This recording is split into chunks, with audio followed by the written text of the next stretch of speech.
Suachla, Scientific Director with Ziva Fertility Centers. Uterine contractions are rhythmic tightening and relaxing of the uterine muscles.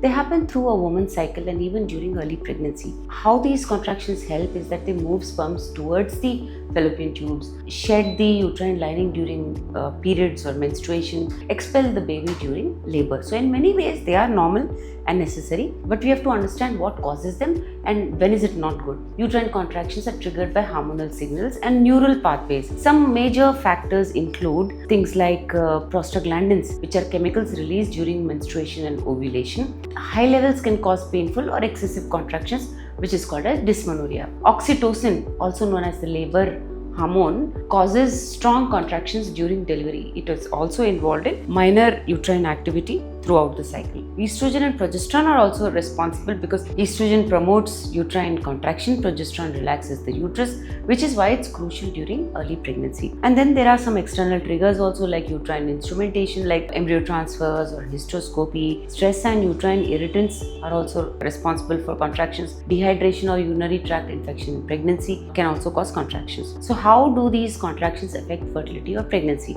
During embryo transfer in IVF, studies show that excessive uterine contractions at the time of embryo transfer can reduce implantation rates. The embryo may be pushed out or fail to implant in a stable endometrium if the contractions are there. In early pregnancy also it's not good. Some contractions are normal, some especially around the time of implantation. But frequent or strong contractions in the first trimester may increase the risk of implantation failure, early miscarriage, bleeding, so on. In later pregnancy, premature contractions can lead to preterm labor or cervical shortening, especially in high-risk pregnancies. Uterine irritability is often seen in women with infections, fibroids, or a history of uterine surgery. How can we detect it? Through ultrasound or through transvaginal probes.